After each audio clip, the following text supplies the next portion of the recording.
I heard, from Rav Biderman Shichyeh, one of the Gdolim in this generation, as far as Zikui Rabim in the Hasidish world, who comes from a very long lineage of tzaddikim. And Rav Biderman said that stories about Pesach, you have to say during Pesach. Stories about Shavuot, you have to say during Shavuot. Stories about Sukkot, you have to say about Sukkot. But stories about Parashat Korach, you could always say. Why? There's always something that's going on in the world, and sometimes Hashem Elechem, even in our own communities, that can be discussed. You can learn from Parashat Korach. All of the machloket, all of the debates out there, the differences, and so on and so forth. A lot going on. Now the question is, this whole Parashat Korach, this whole machloket, who is really behind all of it? Of course, we know the Satan is always enticing people to sin, enticing them to go against HaShem. But who did the Satan really fool? First, to get everything going. And the answer is, the Satan fooled Korach's wife. On her it's written, Isha Oreset. There's Isha Bona, Isha Oreset. A woman builds, a woman destroys. A woman that builds is On Ben Pelet. In the beginning of the parasha, it says that part of the people that came with Korach was On the son of Pelet. And On the son of Pelet, later on, he doesn't show up when there's the final showdown event between Korach and Moshe Rabbeinu. On Ben Pelet is nowhere to be found because his wife got him to do Tשובה, to leave Korach, and she ended up saving his life, of course. Not only his life in this world, but in life in eternity, because Korach and those who followed him are in Gehenom until this day. 3,333 years they're inside Gehenom so far. And many of the Chachamim say they're never going to get out. Some say that Korach may get out at some point, but nonetheless, they're suffering dearly for what they did. But all this started with Korach's wife, with the Satan enticed her to say, listen, you are the richest family in the nation. Surely you should also have a position of power too. Why don't you tell your husband that he should try to go and become the prime minister? Try to become the Rabbeinu, Korach Rabbeinu, not Moshe Rabbeinu. Or at least the Kohen Gadol. Be something. So Korach's wife got on his case and destroyed his life. Now, later on, we see that Moshe Rabbeinu, right before the showdown, in chapter 16, verse number 26, Moshe Rabbeinu says to Am Yisrael, he says to the assembly, saying, turn away now from near the tents of these wicked men, and do not touch anything of theirs, lest you perish because of all of their sins.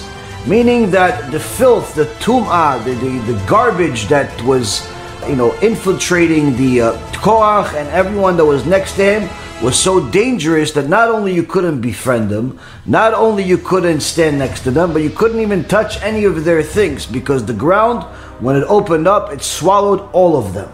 Now, the reality is, Rabotai, that if Korach came back to life today with all of his money, practically the entire world would admire him. Look, he's rich, he's famous, he's in a book, he's this, he knew Moshe, but he was his enemy. Yeah, but he knew him. Yeah, he's rich, but he lost all of his money. Yeah, but he had it. And people are going to justify all of these things. And you see that people admire wealth and success to such an extent that they simply let it blur their vision of morality, blur their vision of rationality. And this is actually one of the major tools of the Satan in order to entice you and everybody else, myself included, to sin. To sin, not just small sins, but the worst possible sins. Now, on the other hand, we have a story the Chachamim say about Rabbi Akiva. There was a decree out there, and they sent Rabbi Akiva to go speak to the person in charge, which was a non-Jewish king. And this non-Jewish king heard that Rabbi Akiva is coming to visit him, and he knew that Rabbi Akiva is a very important person, so he wanted to honor him. So how do people that their entire life is simply following money, fame, power, all the physicalities of the world. It's no different than animals. What do they honor you with? He figured, we'll put Rabbi Akiva in the best hotel in the world, right next to the palace, and if to make sure that he's not bored, I'll send him 4 of the best prostitutes that we have to give him what you call a good time. Shem Yishmor v'yatzil. So he sends him these prostitutes, and the prostitutes come back to the king saying to him, Your Highness, please don't ever do this again to us. We were willing to do anything you want, but don't ever send us to such a place. He said, well, what did he do to you? They said, nothing. He didn't do nothing to us. Well, what do you mean? They said, the second that we came in there, this Rabbi Akiva, this guest of yours, this Jew, went to the corner of the room and could not stop vomiting the whole night. He couldn't stop vomiting. He couldn't stop throwing up the whole night, throwing up his lungs out. We were scared to leave. We were scared to stay. We were disgusted the whole time. We've never seen anything like it. So the king is fascinated with what happened. So he invites Rabbi Akiva and he says to him, please explain yourself. Were the harlots that I sent you ugly in your eyes? And Rabbi Akiva says, why would you send me such filth? The most vile thing in the world. Now, were the women ugly? According to anybody else that's in the world, absolutely not. There were beautiful women as far as physicality. But Rabbi Akiva saw the spiritual ramifications that have to do with being with these women and what kind of horrible punishment a person would get by doing such a thing. Second of all, he saw the tum'ah that surrounded these women. How much filth they had on them from all of the sins they've made non-stop, and how vital this is in the eyes of HaKadosh Baruch Hu. And when a person connects himself to HaKadosh Baruch Hu, that a person cleaves himself to Hashem, he starts feeling like Hashem, if you will, where he knows that Hashem is disgusted by immorality, by promiscuity, by immodesty and things of that nature. And therefore, he is disgusted by it so much so that he says, I should not see any type of nakedness among you because I'll run away from you. I'll run away from nakedness. I'll run away from filth.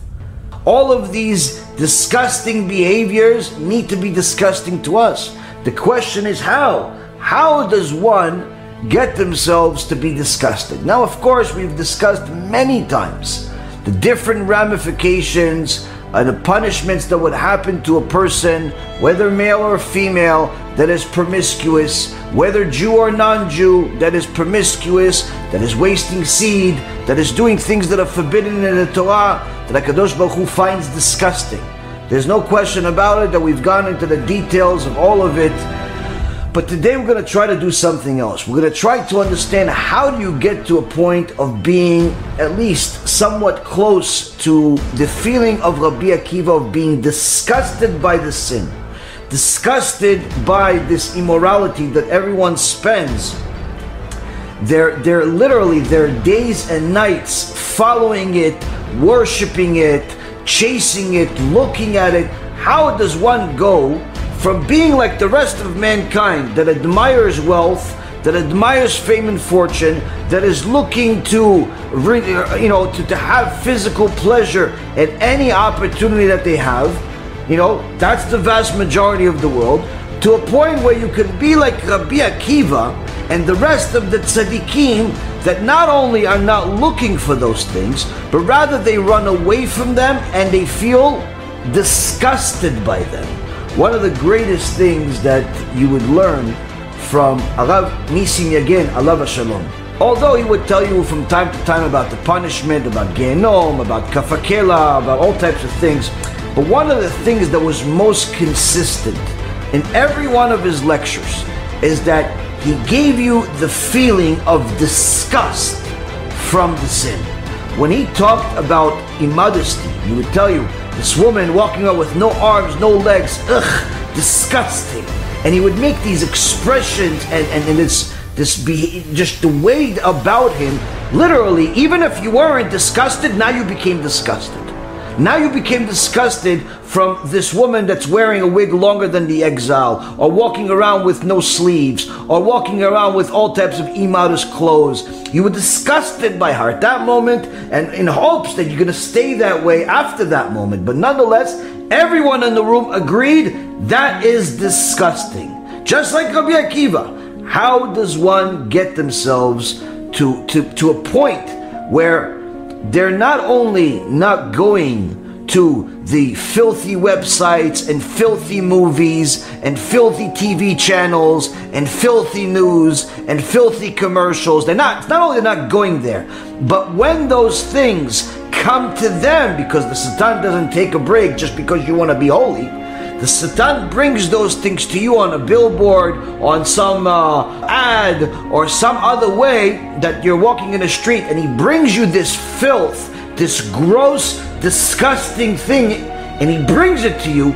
Not only do you not want it, you find it disgusting. You find it disgusting that this woman is immodest. You don't find it attractive.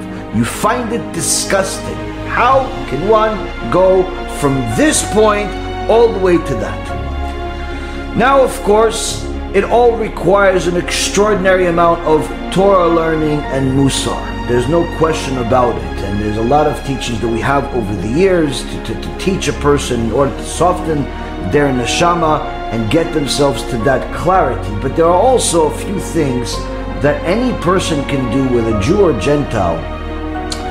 They could, if they really want to delve into the depths of everything, they'll arrive at this conclusion very quickly. And the key is to stay that way. Now, what does everybody admire? What is everybody looking up to? What does everybody want? As we said before, they want money, they want power, they want a physical pleasure. You know, usually all of those things come together. They come as a package.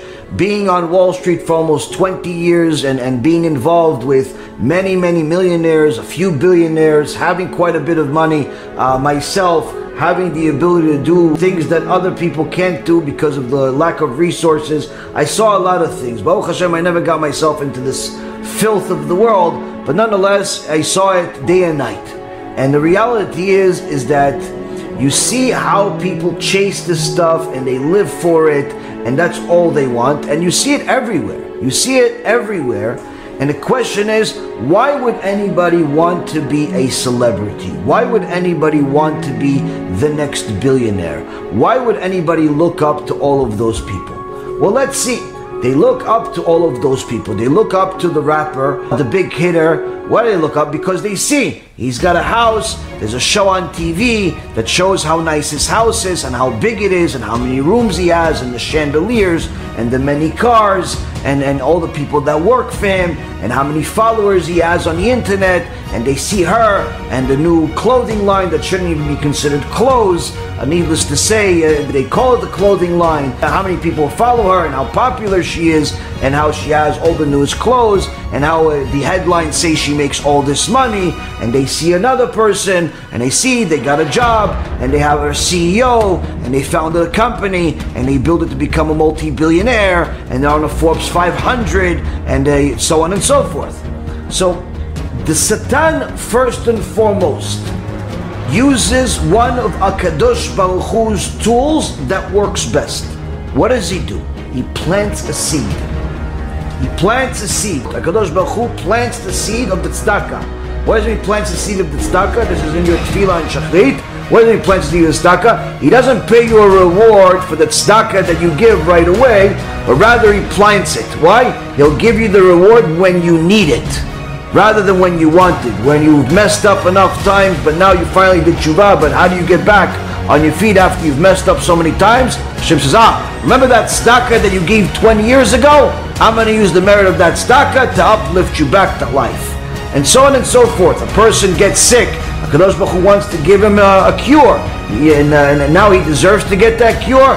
But still, he needs to have the resources, the spiritual resources, to have a cure. Hashem says, you remember that tzedakah that you gave for a Sefer Torah, or you gave it to a Talmid Chacham, I'm going to use a little bit of the reward that you're supposed to get in Olam Haba. I'm going to use it in this world for you to get you back to health, to get you back to life. The Satan, Rabotai Yekarim, does the same exact thing. He plants a seed, just differently. He plants a seed. What does he do? He gives you the illusion that this person that you are now seeing on a screen or in front of you in anywhere or another is the definition of success. He or she is the definition of success, of happiness, of glory. They are it. Why? Because they're showing you this person at their prime. This person at a point where everyone around them wants to be them. And you become one of those people. So he plants the seed. Number one, this is what success looks like. This is what you want to be like. She is immodest, and that's why so many people love her. You should be immodest. Her hair is out like some lioness. Your hair should be out. She's not wearing any clothes. You shouldn't wear any clothes. She's talking like some truck driver. You should talk like a truck driver. She is promiscuous and has had 5 husbands inside 5 years. You should have 5 husbands inside 5 years, and you should do everything she does. Why? It's cute. It's cute. It's popular. Look, she's her and her sisters all have become billionaires. The Kardashian family, and this Britney Spears family, and the other one was Zona's family. All of these Zonot have had success. You should want to be like her. Wear clothes like her. Wear makeup like her. Talk like her. Want to do what she does. Put your pictures on the internet like her, especially the promiscuous pictures. Pucker your lips like her, and act like her, and walk like her, and even say things like her, and perhaps even buy her product so people think you are her.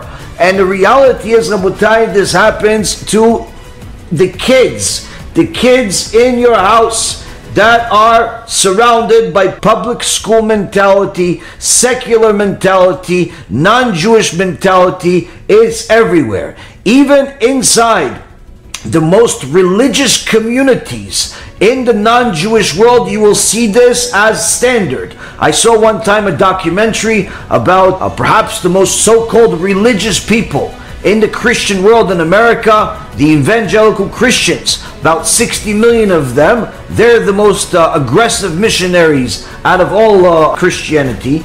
And you see in this documentary, you see everybody's talking about Yoshke, everybody's talking about how he's going to save you and so on and so forth, but yet not a single woman knows how to wear clothes. They're all walking around in underwear and think it's normal. The little girls walk around half naked and it's normal. And no one thinks of any of it being such a big deal. And no one is surprised that in reality, all of those kids that walk around with the little Bible, all of those kids that are in a secluded community in order to not be tainted by the secular world, all of them are making the very same exact sins of immorality as everybody else out there. They're just doing it among each other. All of the filth is within. Nothing has changed. Nothing has changed. It's just you chose your audience. And the reality is, Rabotai Karim, is that this seed of the Satan comes to people of all ages, of all genders. It's everywhere. And the Satan's job is to stupefy the generation to think that this is normal, that it is normal to walk around with underwear because the celebrity does it. It is normal to flaunt your money and be arrogant because the celebrity does it. It's normal to be nasty to people because the celebrity does it. It's normal to have all of your ambitions and energy and resources spent on acquiring a fortune of fame, a fortune of money, a fortune of everything material, including a fortune of wives and husbands. That's also part of the fortune. If you only married once, they frown upon you sometimes. Oh, you only once? Oh, you're like one of the old-timers. And the reality is, Rabotai, in this generation, the world is infested with tum'ah. Tum'ah to the extent that they are now teaching in England already for some time, little babies, kids 4, 5 years old, 3 years old, 6 years old, that if the boy does not want to be a boy and he wants to be a girl, he should be a girl then. No one should call him a boy ever again. They teach this in the schools in England, and now it's coming to the United States. There are different parts of the US that their teachers are teaching this to the kids in the public schools in the United States already, telling them that they should, first and foremost, never allow anyone to decide what their gender is. If you are a boy by, as far as your biology, but you decide that you're a girl, you can be a girl. Go to the girls' room and relieve yourself, just like one of the girls. Walk around with a dress. Do all of the things that the girls do. Do all the things don't let anyone decide what your gender is. And if that's not bad enough, if you want to really take it up a notch, one man should marry another man and have a child, but pretend that this is really your child, as if you're not traumatizing this poor kid. The girl can be a boy, the boy can be a girl, the boy can marry the boy, the girl can marry a girl, and that's what you do. Just like, what do we see? It's nothing new. Sodom and Gomorrah, the generation of Noah. We've seen this, Egypt. We've seen this many times. Nothing new under the sun. But now it's gone to the point where it's in the teachings of the school, and now it's coming also to places on not just under the ground type of teaching, but actually in schools, in New York, in California, in different parts of the United States, in all places around the world that literally has taken their morals that are connected to the Torah and thrown them in the garbage and replaced it with the morals of the Satan. This is what's happening right now, Rabotai. And now everyone thinks it's absolutely normal. Why would anyone think it's normal? Because the Satan has planted seeds where he's made some of these people that are crazy, that say that they're a woman even if they're a man, say that they're a man even if they're a woman, made them popular, made them heads of office in the government, made them celebrities on TV, on the internet, gave them all types of fame and fortune. So now there's no more terms like they used to have when I was a kid, that anyone that was like that, they would simply hide it. They would hide themselves, they would hide their desires. They called it being in the closet. No such thing as being in the closet. Now it's something you should be proud of, to the point where you should flaunt your sexual desires that are filthy and against human nature. Now you should do it. Why? Because the celebrity did it, because the government member did it, because the teacher did it. All of these so-called leaders are doing it. You should too. Look, they are leaders and they succeeded to the highest level according to their definition of success. You should do the same. And this Satan's seed is everywhere. And unfortunately, Rabotai Karim, it is also in the Jewish world, no different than anywhere else. You will see this in the non-religious neighborhoods, and you will unfortunately see this in the religious neighborhoods sometimes, where you have young kids acting like absolutely animals from Sodom and Gomorrah and not thinking anything of it. How can it be? It all starts with that seed. Now, how do we get rid of the seed that has literally grown up to be the most rotten fruits in the history of man? How do we get rid of this gross, disgusting, vile fruits? How do we get rid of it? How do we go from a point of admiring celebrities and material success and promiscuity and immodesty and immorality and arrogance? How do we go from being what's called normal, by admiring all those things, to being like the holy people of the previous generation that were disgusted by it, or at the very least the respectable human beings that may have not been the most holy but still respectable enough where they kept their filth hidden from society? How do we get to that point? Well, first off, Rabotai Karim, we have to identify the problem, which we just did. Second, we have to start delving into the situation just like you would into a sugya in the Gemara. What are we getting our heads all wrapped up about? Who are these people that we are admiring? Let's see what really happens to these people. Who are these people that everyone admires? One of the most famous celebrities in the last 30 plus years is a cursed person by the name of Michael Jackson. Michael Jackson was from my generation and even before. And this is a person that made a fortune, hundreds and hundreds of millions of dollars, singing and dancing and doing all types of things, and everybody wanted to be like him, everybody danced like him, everybody wanted to sing like him, everybody tried to be like this person.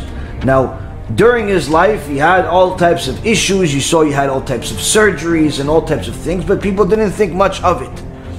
When did his whole character come to question? After his end, when he overdosed on drugs, and his rabbi, Shmuli Boteach, Imach Shimo v'zichro, who was one of the people that he built his own fame from his relationship with Michael Jackson, let people know that his buddy died. The doctor that killed him told everybody the guy died, and so on and so forth. But then after he died, people started looking at his so-called legacy, only to find out that the rumors are true, only to find out that it's actually even worse than the rumors, that this disgusting human being that looked like the epitome of success, of money and reputation and love by everyone and loved by kids, was a pedophile. A filthy, disgusting human being that took advantage of young boys, took advantage of little innocent children, took advantage of them in a sexual way, to rape them in the most horrific way, did things that literally damaged these people for the rest of their lives. Just kind of touching me, putting his hand on my leg, and lots of hugs and kisses on the head. And he would reward me with jewelry for doing sexual acts for him. 100% graphic, disturbing, intense sexual abuse.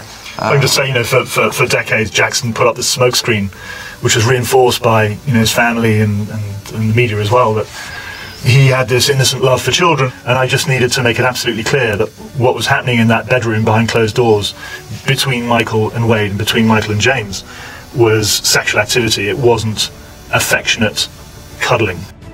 Everyone was so scared to ever say a thing because the illusion was so strong. Who would want to be such a person? Who would want to be a Michael Jackson, Imach Shimo v'zichro? Who would want to be a person that looks like the pillar of success to society, but yet is raping young children on a regular basis in order to relieve his animalistic behavior, even worse than animals, because most animals are not homosexuals. Who would want to do that? And even yet, even the ones that are homosexuals, you're never going to see a lion rape a cub. You're never going to see that. Even if you see a lion aggressive with a lioness, it's going to be someone his own size. But no, this reviled human being, who is an excuse of a human being that's admired and was paid hundreds of millions of dollars and got the admiration of tens of millions of people, that's what he did on a regular basis. That's the definition of success, Rabotai. That person, that's success to people. That's the reality of those people. Let's see, let's go further. You have another childhood star by the name of Macaulay Culkin. Was famous for a movie called Home Alone. Young, cute-looking kid, looked like he hit success, made several movies that made a lot of people laugh, entertained a lot of people, and looked like this one was going to be a big success. What happened with this person that made tens of millions of dollars and had worldwide fame? Drug overdose, drug addiction, all type of psychological problems, all types of sexual problems, addictions, filthy, disgusting life, an excuse for a human being. Everyone admired what he was on a screen, but no one in the world ever admired what he was in real life. He's one of the people that people like literally shiver when they hear what happened to him. Next you go to another celebrity named Tiger Woods, one of the people that had an athletic ability and to hit a little ball into a hole, a sport named golf, and everyone admired him with all of the millions or billions of dollars that he made. He looked like he was put together, looked like a respectable person. even got new people to watch the sport because he was a person of color, and everyone said, oh, ooh, why, even a cool name, Tiger. Hey, what is he? Filthy, disgusting human being. Committed adultery on a wife that was loyal to him. Committed adultery on a wife that supported him. Committed adultery on a wife that was waiting for him and loved him. Cheated on her with countless different people. Not only that, became a complete addict to drugs and alcohol. Complete degenerate loser in society. Yelling at people, insulting people, and just being literally the best possible way to show the image that you admire is an illusion. That image that's in the picture on a lot of different sports gear of this person, it's an illusion. Why? It's not him. That's not him. That's just him when he's not him. Him that's really him is with the adultery and the filth and the immorality and the grossness and the drunk driving, putting people in danger. That's him. That's Tiger Woods. Furthermore, you go to a disgusting human being, a famous anti-Semite named Mel Gibson, made a fortune in the movie business, was an actor that everyone admired, only to be found one day saying anti-Semitic things, that he wants to kill Jews, that he hates Jews, that he's a complete alcoholic.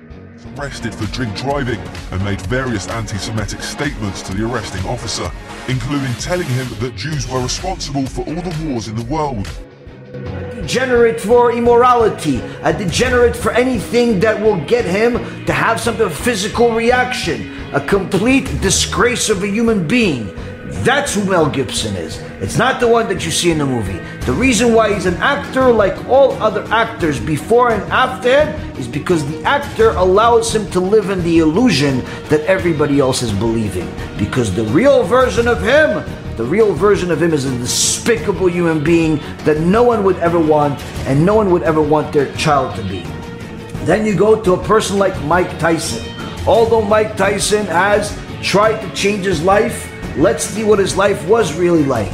You know, was a powerful person, went into the vicious sport of boxing, was the best at what he does, punching people in the face, harming people as fast as possible and as strong as possible, and eventually also harming other people that he wasn't in the ring with, like the woman that he raped and ended up landing in jail, like all of the drugs that he consumed and all of the people that would get in his way, and completely took the fortune that he amassed of $400 million and lost every single penny of it, landing in jail with an extraordinary embarrassment where even after he came back from jail, he still had such animalistic behavior. I don't know anything about that. I don't know nothing about numbers. I just know what I can do. How about kill this mother?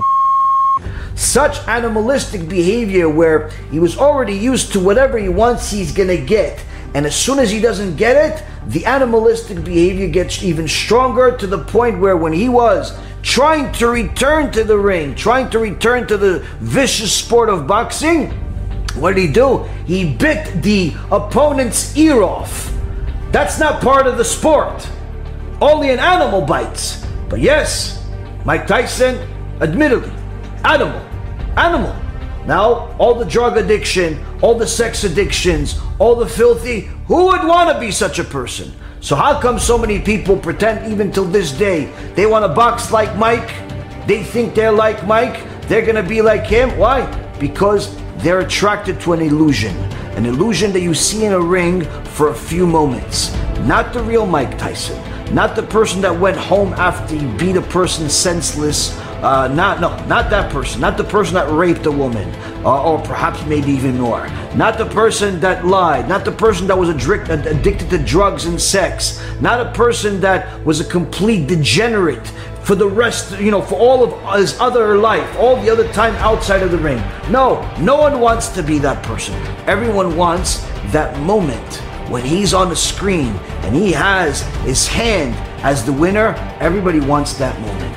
And that's the Satan's seed illusion.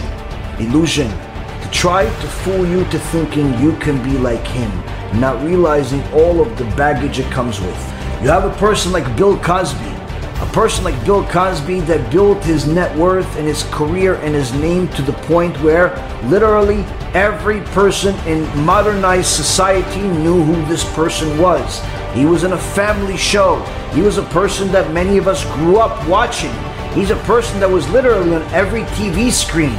You would have it as like background, even if you weren't watching the show. He was on every screen as like the nice old man that's on TV, the funny guy that finds it sarcastic with everything, only to find out that he's a sex addict, he's a vicious person to other people, he's a disgrace of a human being. Bill Cosby, once a beloved TV dad and tonight a judge now determining that he is a sexually violent predator, ordering Cosby be cuffed and immediately sent to prison. Disgrace of a human being that took advantage of people physically and otherwise, and unfortunately damaged and traumatized them. But it took decades for all of this filth to come out. For all of those years, he was admired, he was hired, and he was given millions of dollars. But that's what the Satan does. He keeps putting the seed. Yeah, you want to be like Bill. You want to be funny like him. You want to be cute like him. You're going to be this like him. Why? He's on TV. And those few moments that you see where they take hours or days worth of footage and they cut it so much that you really only have a 20-minute show after weeks of actual footage, because in reality the rest of it is garbage. So what do? They give you the tamtzit of the illusion, not just the illusion itself. No, the illusion would be the whole recording. What do they give you? They give you the potent, the syrup of the illusion, meaning the best of the best, the most concentrated part of it. That's the illusion they put on TV, that he's always funny, and he's always happy, and he's always this, and that is literally the pillar opposite of who he was in real life. Next, Kevin Spacey, a person that anyone that watched some of his movies admired his acting. Movies like, I think it's Usual Suspect, which I have been myself, have taken one of the quotes that he said as one of the things that I always had in my head, which is the best thing that the devil has ever done was convince the world that he doesn't exist. Now this is a fantastic genius quote, and it's true, it's in the Torah itself. But nonetheless, Rabotai Yekarim, this acting in that movie and countless other movies that earned this person tens of millions of dollars, if not hundreds of millions of dollars, came at the price of destroying people's lives, pedophilia, and all types of immoral behavior, sex addiction, drug addiction, and everything else, just like everybody else that we talked about.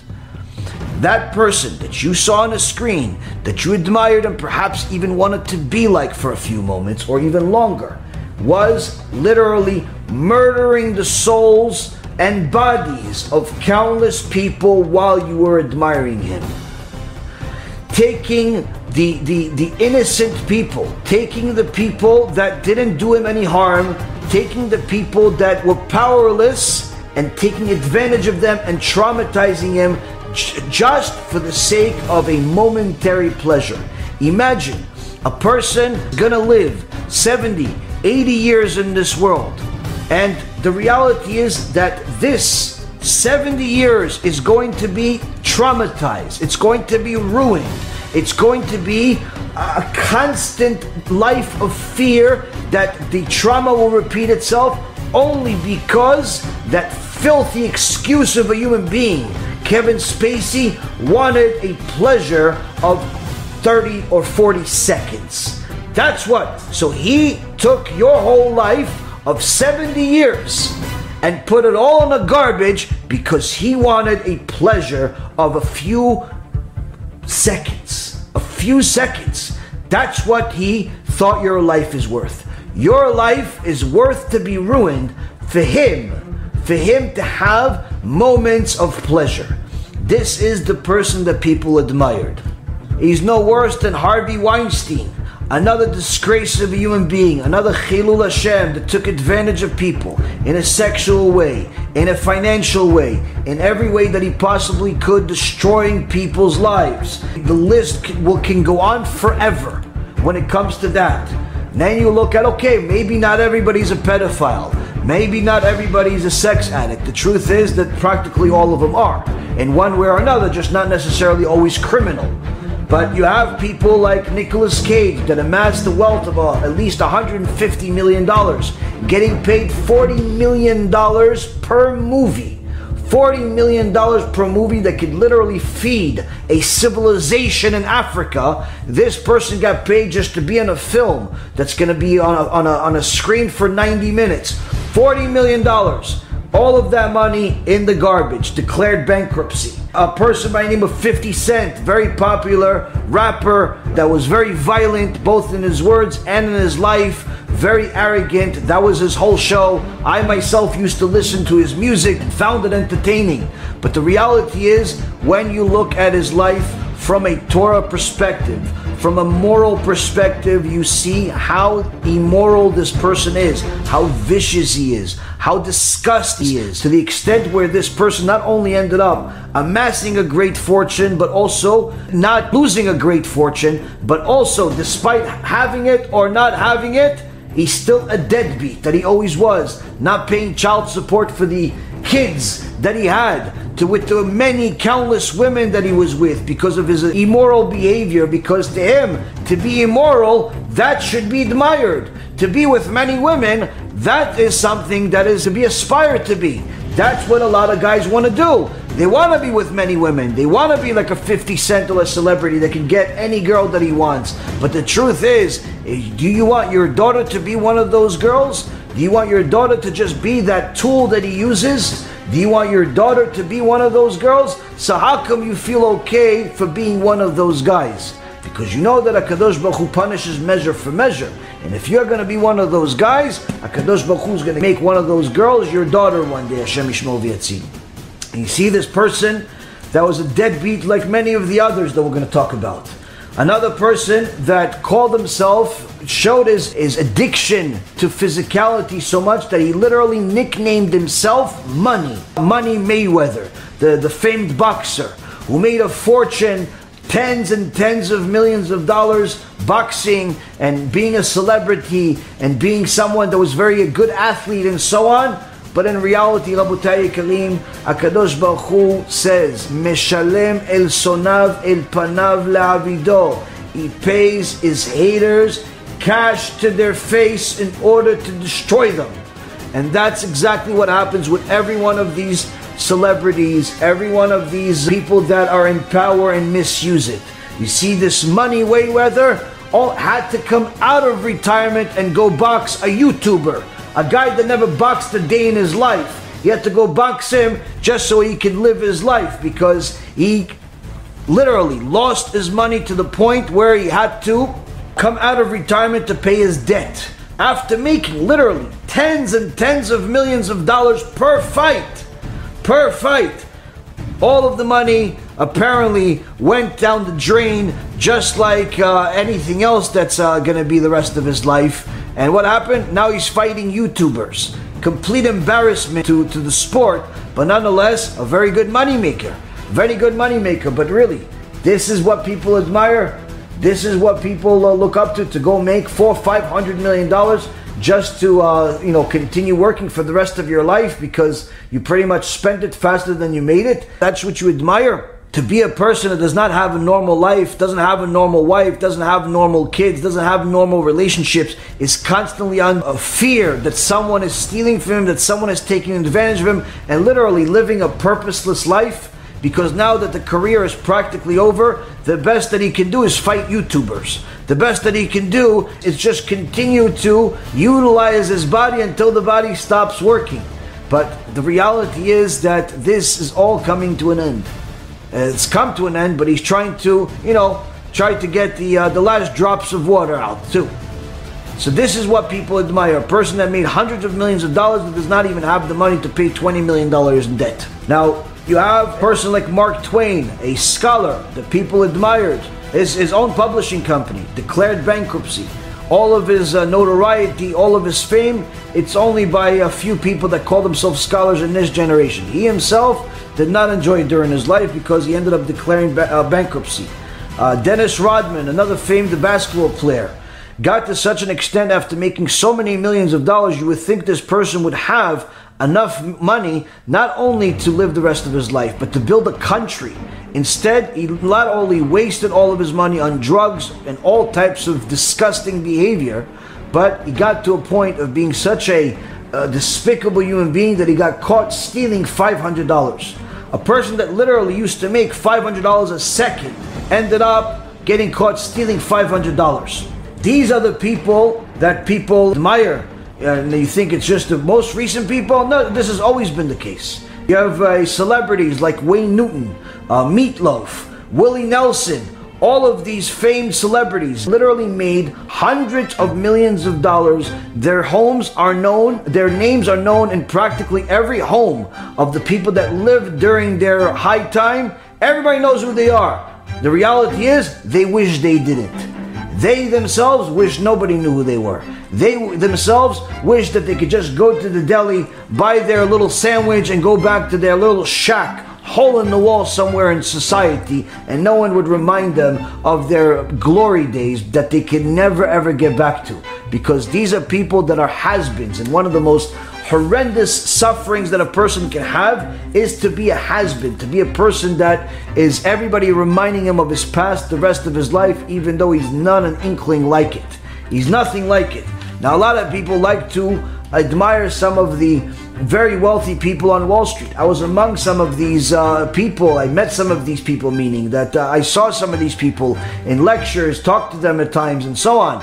And people like to admire some of these people. Some of the most famous you look at, Warren Buffett. He's been practically the Wall Street grandfather for probably the last 50, 60 years. It seems like he's been 100 years old for 50 years already, making billions of dollars, extremely successful, and you would see, oh, this person seems like a nice guy, he seems moral. But if you actually look at his actual real life, there's nothing to admire. With all of the money that he has, with the hundreds of billions that he has, he still lives in the same house that he bought 50 years ago.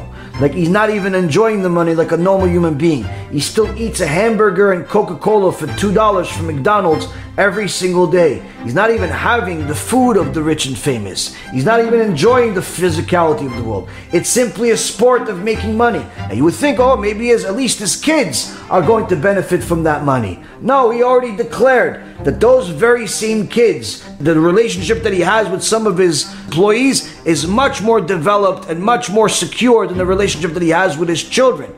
Because they know him pretty much like everybody else knows him on TV. The illusion.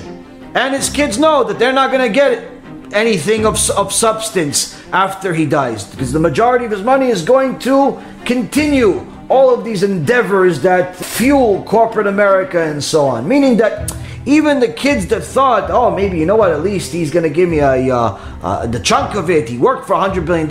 Give the kids $1 billion each, $5 billion each, $10 billion each to do different things. No, that's not going to happen. Now, well, you would think, oh, this grandpa type of person, he probably has a good marriage. Absolutely not. His wife couldn't deal with him and left him. Simply couldn't deal with the person, couldn't deal with his personality, and just ended up leaving him. This is actually what happens to almost all of these people, if at one point or another. One of the other people is Bezos. Jeff Bezos built Amazon, one of my favorite companies, that I use their product, fantastic products that they have, but as a human being, he's practically a disaster. A disaster of a human being. Is divorced after so many years from the woman that helped him in order to go chase young girls, in order to feel like he's young again and try to look like he's 20 years old again. This is a person that made practically every employee or every person that came into a meeting with him cry in the meeting on a regular basis. It is well known that the meetings that they would have with him, the conversations they would have with them, would lead people to anxiety attacks and literally being traumatized by simply talking to their boss. This is who you admire? You want to be one of those people that tortures people and causes them literally anxiety just by them being employed by you? This is what you want to be? Or perhaps you have people like, not just Bezos, you have like Steve Jobs, amassing notoriety and billions of dollars, only to live just long enough to see some of his products come out but died because all of the money that he made from those products was not enough to buy him a single liver, save his life. A single liver to save his life. Simply, he could not live another day, and died the same atheist that he was his whole life, with a lot of regrets, as the verse says, Reshaim, the wicked live a whole life full of regrets. And he himself said he regretted that he lived as an atheist. He should have looked into it further. But he was too busy chasing the physicality. This is what people admire. This is what people want to be like. And the reality is, Rabotai, when a person knows that all of those people that they admire are literally a disaster of a human being, you start thinking to yourself, why do I admire these people? And there's no exceptions. It's any celebrity that you look at, any athlete that you look at, if it hasn't happened to them already, it's going to happen to them. But generally speaking, their whole life is full of immorality, divorce, adultery, every single type of crime that they can commit and think that they were not going to get caught, they do. Because that in essence is the thought of the people that want that type of power, is a life of complete freedom. Freedom to the extent where they can commit crimes against humanity without any recourse. But HaKadosh Baruch Hu sees everything. HaKadosh Baruch Hu makes sure that everybody has to pay the bill. And all of those that desecrate Hashem's name in private, He will expose them in public at some point, as the Mishnah in Avot says.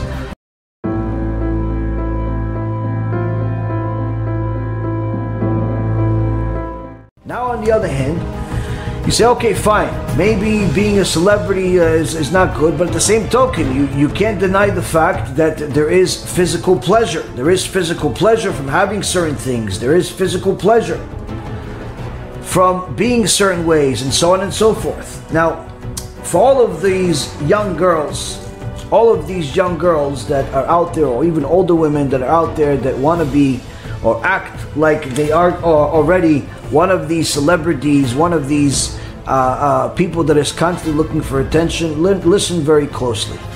Listen very closely, because I'm about to talk to you. But I'm going to talk to you by talking to the men right now.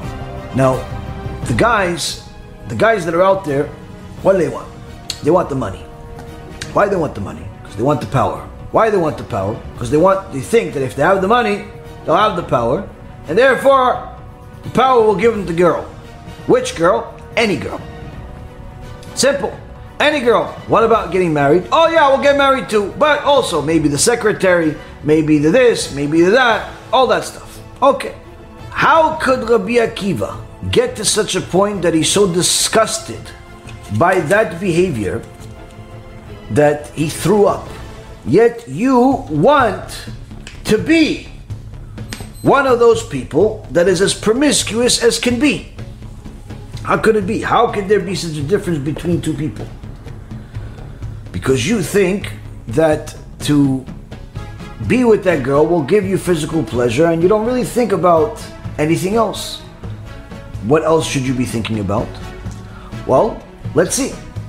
If the girl that you found in some nightclub or some store or wherever you found some garbage pail, and you got her to give herself to you and to be able to act like a husband and wife, even though you're going to throw her out moments after you end your pleasure, or perhaps you're going to pretend like you're going to be with her by dating her for a few months, or perhaps you're going to, pretend like you're dating her while dating for several other women, thinking you're the only smart one. The truth is, though, if she gave you pleasure, that means that she's just like you.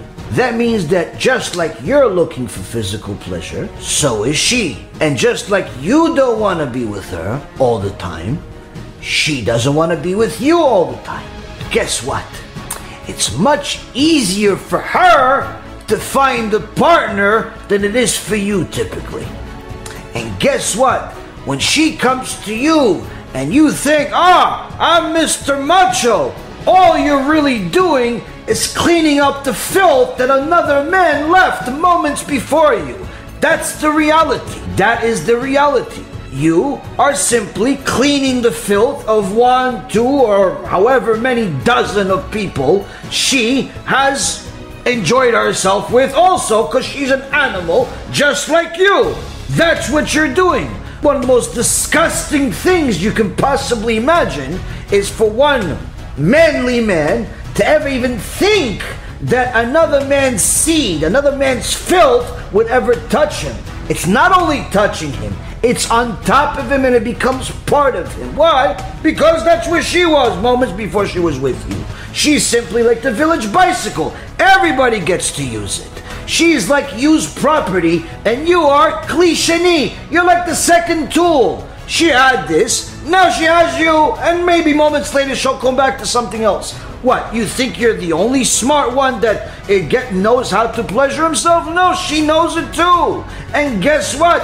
You're probably not as great as you think you are. You're just simply filling a void until the next opportunity comes, until the next appointment comes, until the next guy that's gonna wine and dine her and make her feel like she's pretty, until he comes. And that's the reality in life. All of the young men that like to go out to clubs and find a girl, take her home and feel like, hey, high five, yeah, I got her. Yeah, she got you, buddy.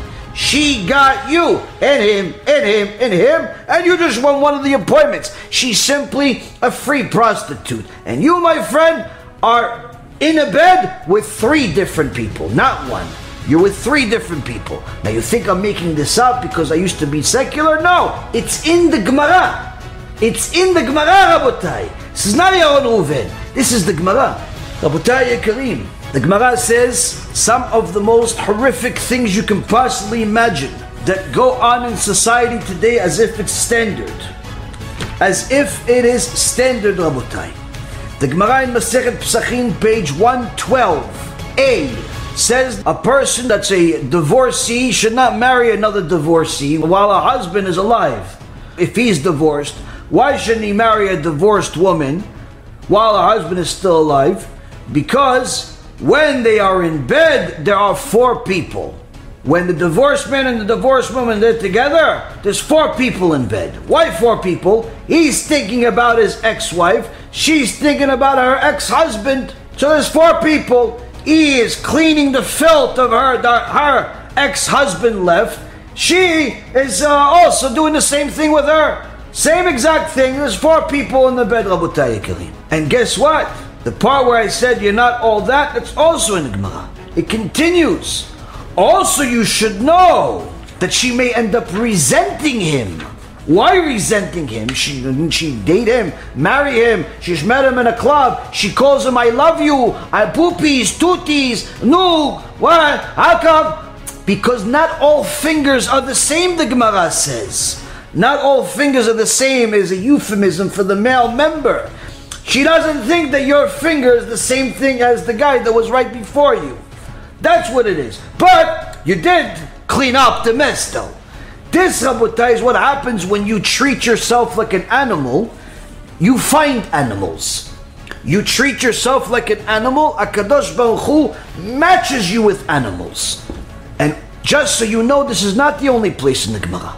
The Gemara in Masechet Sanhedrin, page 22b, says that a virgin woman, a woman that's virgin, it's holy, it's Kedusha, but if she becomes one of these filthy human beings and starts becoming promiscuous and so on, you should know what comes with it. What comes with it? You are what? Guy number 6, 8, 15, 12. Oh, she liked you. She told you you're only guy number 2. Maybe 2 this week. But that's what she told you at the club, or at the pub, or at the whatever you met her, or at the Jewish gathering for Shidduch. That's what she told you. You're only guy number 2. Okay, Habibi. Just so you know, forget about the fingers not being all the same. Forget about the fact that there was 4 people in bed. But there's also probably 5. Why? The original guy. Gemara says in Masechet Sanhedrin, page 22b, a woman never forgets the first man that she was ever with. Never forgets him. Not never forgets him like, oh, I miss him. Oh, no. The first time, that time, the first person, always on her mind. Always during that time. Oh, I remember him. Maybe he's like him. Maybe he's like him. Habibi, you're not him. And she is thinking of him. Why? Because you want to act like an animal. She wants to act like an animal. Here you go. You got a zoo together. Now you have already a half a zoo, 5 animals in one bed. This, Rabotai, is not it. It's not it. A person needs to understand that when they act like an animal, HaKadosh Baruch Hu gives them an animal type of life. An animal type of life that is literally a disaster, that produces disasters. What kind of disasters? Many people like to frown at the Kabbalah teachings where it says that when you make a sin and you die, part of the Tikkun of the sin is to be reincarnated, perhaps with some type of defect or so on. If you didn't watch your eyes, perhaps you'll come back to life blind, and so on. If you said Lashon Hara, you'll come back autistic. And people tried to make a whole big thing of it when Rabbi Mizrahi said it years ago, as if it's a new teachings, as if it's only in the Kabbalah. It's not only in the Kabbalah. It's in the Gemara. It's in the Gemara, Rabotai. It's in the Gemara, Ribono Shel Olam. It's in the Gemara. What does the Gemara say? What does the Gemara say? Gemara, Masechet Nedarim, page 28. Says a few things. First and foremost, you should know, you like to talk to girls? V'al tarbe sicha im isha shesofach lavo lidei niuf. You like to talk to girls, you have a girlfriend and so on, for sure you're going to sin. For sure you're going to come to lewdness. For sure you're going to end up wasting seed, promiscuity, immorality. There's no such thing as platonic relationship in Judaism. Second, you don't think that's enough? Okay, fine. Anyone who looks at women, likes to look at girls on the internet, in real life and so on, for sure will have kids that are not of good character. Your kids are going to call you by your first name. Your kids are going to yell at you. Your kids will disrespect you. Why? You don't watch your eyes. You have a spiritual defect. HaKadosh Baruch Hu pays for that with a defect in your kids. Now that's not enough, right? Gemara says that a person that wants to be a holy Jew has to become embarrassed of such things, embarrassed of them. But he's not. So comes Rabbi Yochanan ben Davai. Rabbi Yochanan ben Davai says, the ministering angels told me 4 things. There are lame people. Why are there lame people? People that born paraplegic because of the mipnei shofchim shulchanam. Because people that overturn the table, the Gemara says, using euphemisms for all types of inappropriate behavior, immorality. Why are there mute people? Because they kiss that place. Why are there people that are both mute and deaf? Because they converse at the time of cohabitation. Why are there blind people? Because they gaze at that place. Meaning, Rabotai Yekarim, the Gemara says, we're not even talking about looking at pornography and wasting seed.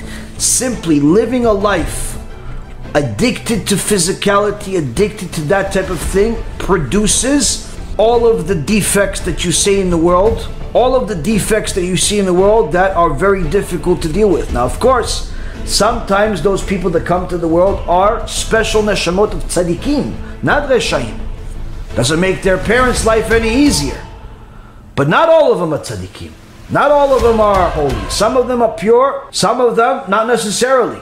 But needless to say, why do the parents get them? The parents get them because they were not holy. The parents get them because they were trying to be like the people they see in a pornography film. Trying to be like the people they see in some Hollywood film. They try to play acrobatic. They try to do all these different things with different people in different ways, in different filthy, animalistic behavior.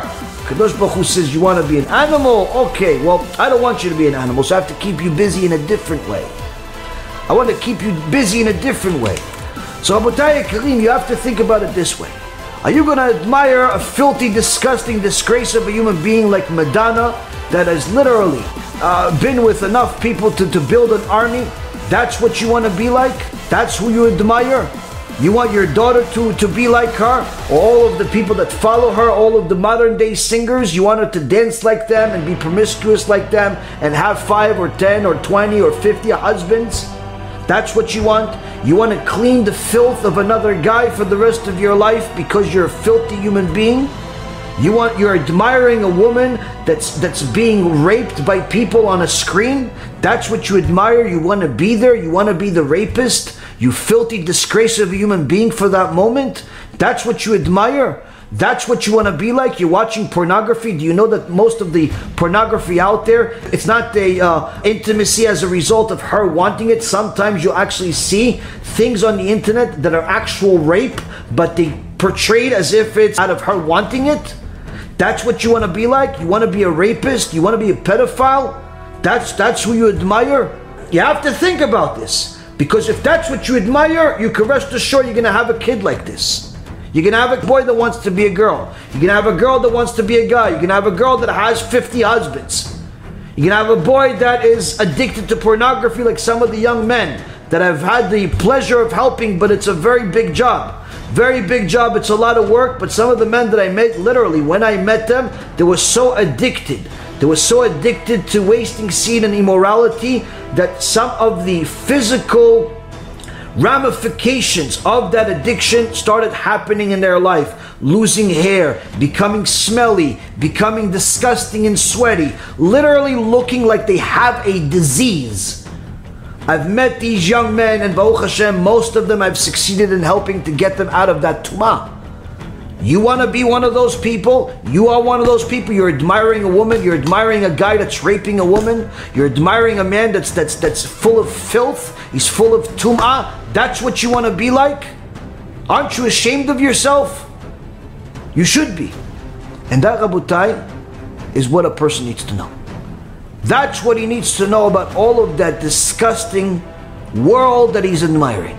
If you're talking about money and power, it comes with a lot of baggage, because all of the people that are giving you, that desire to have this money and power, I just read you off a small microcosm of the list. A small microcosm of that list, but you'll find it in all of these celebrities. Endless amount of them are pedophiles. Hollywood has a pedophile ring, a well-known pedophile ring, which we even know somebody that unfortunately went into that young boy and never came out. Never came out. Was taken by these people, never came out. No one knows if he's dead, if he's alive, who knows. I even have a former classmate that was part of that filthy, disgusting world of politicians, and was one of the boyfriends of the politicians. Mysteriously drowned. Expert diver mysteriously drowns. It's like saying a fish drowned. Rabotai Karim, who are you admiring? Shlomo HaMelech says, Ish lefi ma'alalo, Ish lefi ma'alalo. A person is who he admires. You're admiring these filthy prostitutes. You're admiring these filthy, disgusting pedophiles. You're admiring these vicious, arrogant people that destroy lives. Or perhaps you're admiring that woman that has the filth of countless men inside her. Or perhaps you want to be the man that's one of those filthy people. Which one is it? The only way, Rabotai Karim, the only way to avoid all of the disgusting, vile things that I've said over the last hour is by being what HaKadosh Baruch Hu said in Parashat Kedoshim. Kedoshim tiyu ki kadosh ani. You be holy because I am holy. How are we holy? The Gemara in Masechet Shabbat says, Am Yisrael Kedoshim en. Am Yisrael is holy. Why? Because even when it comes to their intimacy with their own wives, it's at night. It's in modesty, so the walls don't even see them. So no one even thinks about such a thing, of recording such things, of acting in such filthy, animalistic ways, because that's the ways of the animals. We are holy. We are tzaddikim. We are Kadosh Baruch Hu's people, and everybody can be like this. Everybody can be holy by stopping first being animalistic. That's the first step. It's the first step. How do you stop being animalistic? Know who the animal is and do everything the opposite. This, Rabotai Karim, is a little bit food for thought, very different than a lot of the shurim that we've done, simply to show you what people literally lose their world in this world and the next world over. She is looking like a prostitute celebrity because she wants to be like one, even though she will never be like one. But she's losing this world, she's losing her marriage, she's losing the respect of her children, she's losing blessing from HaShem, and she's losing Olam Haba. All because she wants to be like some prostitute that is here today, gone tomorrow. He, the same thing, thinks that he's going to enjoy this world, have a good time, go on vacation without his wife, maybe find a girlfriend for a day or two. He loses this world and he loses the next world. Why? Because he acted like an animal. But if a person wants to be holy, HaKadosh Baruch Hu says holiness begins with the way we express our sensuality, with the way we express our intimacy in a holy way, with the way we protect our eyes, with the way we protect our speech, with the way we protect our mind, with what we admire, with what we look up to. That is how it all begins. If you admire filthy, disgusting people, that's who you will become, and that's who your kids will become. If you admire the tzaddikim, that's who you can become. There's no way you can become a tzaddik without admiring tzaddikim. And there's no way you can become a tzaddik as long as you admire the filthy people of society. This, Rabotai, is a very critical teaching that a person needs to literally visualize the filth that he's admiring, hence the reason why I had to get rabbinical permission to say some of the things that I said today. And Baruch Hashem, I got it. It's important for a person to know that all of what I said is in the Torah, and it's one of the most important things that a person needs to understand in order to stop admiring the filth. Stop admiring the filth of society. Because as long as you admire money, admire everything that comes with it, then you can say, no, I just admire that he has a lot of money. No, Habibi. You admire what he has as a result of money. And you're not realizing that behind the scenes, there's so much baggage.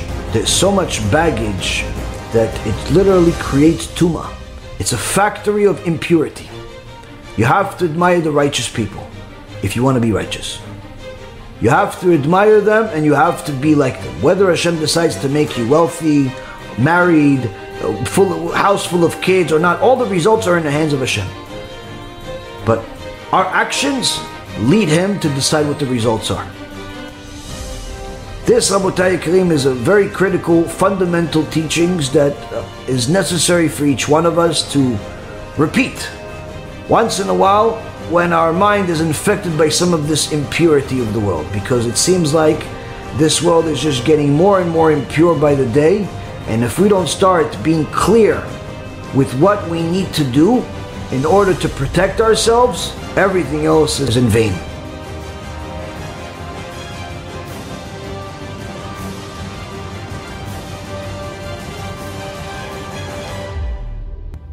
Hi everyone, I'm making a short message for the all the people that ask me all the time if they have money coming in and they want to help with kiruv, but they also want to help the poor people that we usually do during the holidays, but also during the year. They always ask me, is there something going on? And the truth is, there's always something going on. I always tell you during the lectures of different stories that we deal with, whether it's to help somebody come up with money for a surgery, or to help a poor family have food for Shabbat, or to help pay for tuition for someone that simply doesn't have it. And the stories go on and on and on and on, and you're in a moment you're going to see something that just happened in the last couple of days. A family that's so poor in Eretz Yisrael that did not have money to buy simply normal mattresses. They were sleeping on something the equivalent of metal. The only thing this reminds me of is the concentration camps, Hashem Yishmo. And these stories come across our desk on a regular basis, and after verification, we send our team members to go and see and make sure that everything is legitimate. We try to do our best to help, and there's just not enough time in a day to make a campaign for every single cause. So what we do is we simply give, and we trust that Hashem will give us to help people, because there's just not enough time.